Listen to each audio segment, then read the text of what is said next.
संसद देश की पवित्र जगह है, ये लोकतंत्र का सबसे बड़ा मंदिर है, लेकिन यहां भी असंसदीय शब्द, असंसदीय जुमले अक्सर बोले जाते हैं। आज आलम यह है कि असंसदीय शब्दों और जुमलों की संख्या करीब करीब 2000 हो गई है।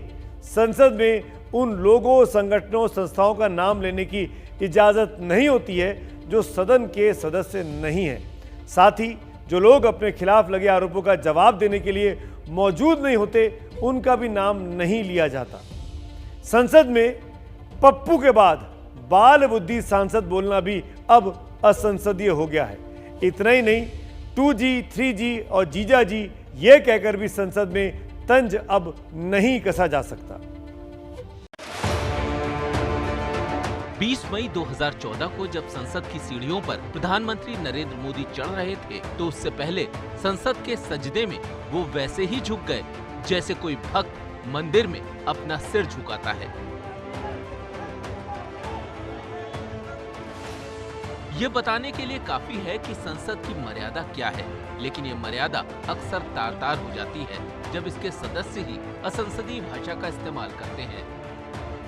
ताजा मामला 12 फरवरी का है, जब जबलपुर से बीजेपी सांसद राकेश सिंह ने आम बजट पर चर्चा करते हुए एक ऐसे शब्द का इस्तेमाल 4 बार किया जिसे असंसदीय बताना पड़ा। मेरा अनुभव, अपना अनुभव ये है कि इस सदन में जो सदस्य पहली बार भी चुनकर आता है, वो इस बात को जानता है कि ये सदन परंपराओं और नियमों से चलता है।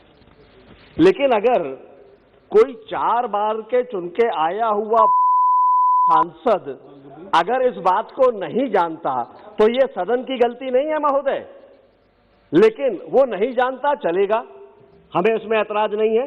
लेकिन अपनी अनभिज्ञता के कारण वो सदन की परंपराओं को, सदन के नियमों को ठोकर मारे, ये सदन इस बात को कभी स्वीकार नहीं करेगा।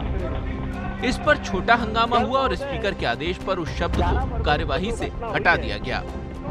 उससे पहले राहुल गांधी ने बजट पर चर्चा के दौरान कुछ शब्दों का इस्तेमाल किया जिस पर हंगामा हुआ।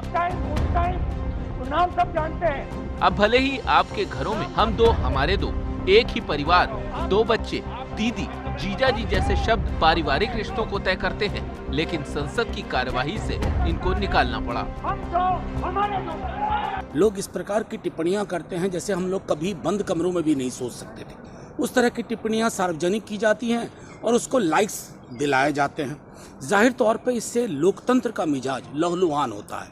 आप जब अमर्यादित, अशोभनीय टिप्पणी करते हैं, खिल्ली उड़ाते हैं, तो हो सकता है तत्काल आपको तालियां बजाई जाएं, लेकिन आप नहीं समझ पा रहे हैं, आकलन करिए कि लोकतंत्र के मिजाज का, स्वरूप का, उसके चरित्र का कितना बड़ा नुकसान हो रहा है। निश्चित तौर से अगर यहाँ की मर्यादा या भाषा के उन चयन में कहीं होता है, तो वो रिफ्लेक्ट पूरे भारत के लिए करता है। तो हम सब की कोशिश होती है कि इंडियन पार्लियामेंट्री डेमोक्रेसी में जब पूरी दुनिया हमारी इस कार्रवाई को देख रहा है, अगर विचारों में खुलापन हो तो कई बातें हास्य होती हैं, लेकिन कड़वाहट भरे तो हास्यास्पद बन जाती हैं। 24 साल पहले संसद की एक बहस देखिए जिसमें कैसे तीखी बातों को हंसी में उड़ा दिया गया। भाई नरसिंह राव तो मौन साधे बैठे हैं, भूमिका निभा रहे हैं ये, और ये शरद पवार की भूमिका नहीं निभा रहे, ये ललिता पवार की भूमिका निभा रहे।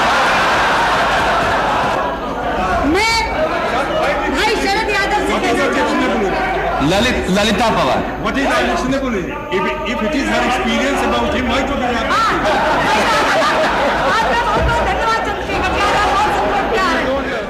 लोकसभा कार्यवाही नियमावली की नियम संख्या 380 में लोकसभा अध्यक्ष को इस बात का अधिकार दिया गया है कि वो अगर किसी शब्द को अमर्यादित या गलत मानते हैं तो उसे सदन की कार्यवाही से हटा सकते हैं।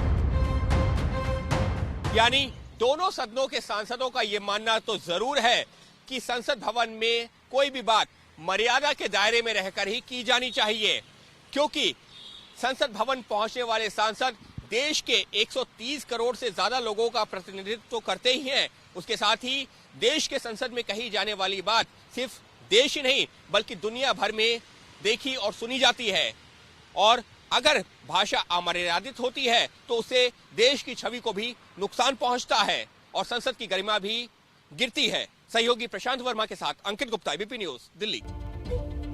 तो पप्पू, जीजा जी, 2G, अब ये सब असंसदीय शब्द हो चुके हैं। बिना अपशब्द कहे भी अपनी बात कही जा सकती है। जिस संसद में असंसदीय शब्द बढ़ते जा रहे हैं, उसी संसद में ऐसी मिसाल तमाम सांसदों ने पेश भी की है। पंडित नेहरू देश के प्रधानमंत्री थे। एक बार उन्होंने अफसोस और खींच के साथ हाउस में कहा कि आप मैट्रिमोनियल के पन्ने खोलिए तो आज़ादी के 15 साल बाद भी लोग जाति के आधार पर जीवन साथी पसंद करना चाहते हैं। इससे शर्म की बात और क्या होगी। विपक्ष में तब समाजवादी नेता राम मनोहर लोहिया थे। लोहिया साहब ने कहा कि वाकई ये शर्म की बात है कि लोग जाति के नाम पर जीवन साथी चुनते हैं, लेकिन इससे भी शर्म की बात है कि हमारे प्रधानमंत्री 75 साल की उम्र में मैट्रिमोनियल को पढ़ते हैं। वैसे ही पूर्व प्रधानमंत्री नरसिम्हा राव बहुत कम बोलते थे। उनके बारे में एक चुटकुला चलता था कि उनसे सुबह कुछ पूछा जाएगा कि चाय लेंगे या कॉफी, तो वो शाम तक बता देते थे। एक बार किसी मुद्दे पर वो जवाब नहीं दे रहे थे तो विपक्ष के नेता अटल बिहारी वाजपेयी ने चुटकी ली कि राव साहब जानते तो 8 भाषाएं हैं लेकिन बोलते एक भी नहीं है।